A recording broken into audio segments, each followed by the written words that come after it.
श्री परमात्मने नमः। श्रीमद्भगवद्गीते अथ प्रथमोऽध्यायः। अर्जुन विषादयोगः।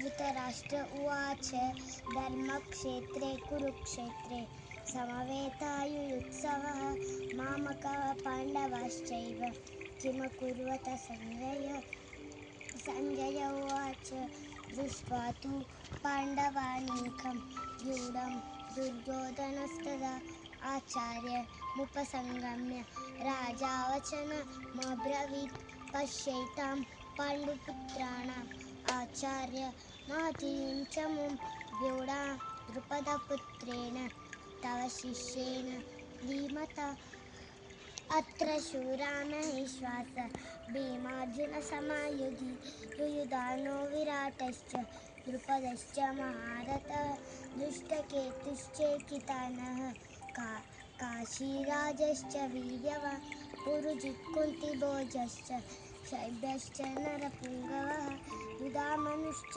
विक्रान्तः उत्तमौजाश्च वीर्यवान् सौभद्रो द्रौपदेयाश्च सर्व एव महारथः अस्माकं तु विशिष्टाय तानि बोधदिजोत्तम नायका मम सैन्यस्य संज्ञार्थं तान् ब्रवीमि ते भवान् भीष्मश्च कर्णश्च कृपश्च समितिञ्जयः अश्वत्थामा विकर्णश्च सौमदत्तिस्तथैव च अन्ये च बहवः शूरा नदर्थे त्यक्तजीवितः नानाशस्त्रप्रहरणः सर्वे युद्धविशारदः अपर्याप्तं तदस्माकं बलं भीष्माभिरक्षितं पर्याप्तं तुदमेतेषां बलं भीमाभिरक्षितम् अयनेषु च सर्वेषु यथाभागमवस्थितः भीष्ममेवाभिरक्षन्तु भवन्तः सर्व एव हि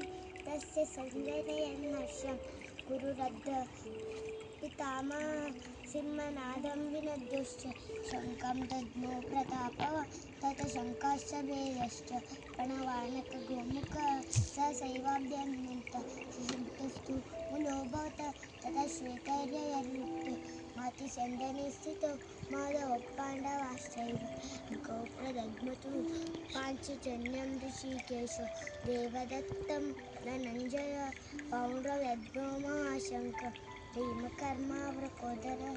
श्रीकृष्णार्पणमस्तु।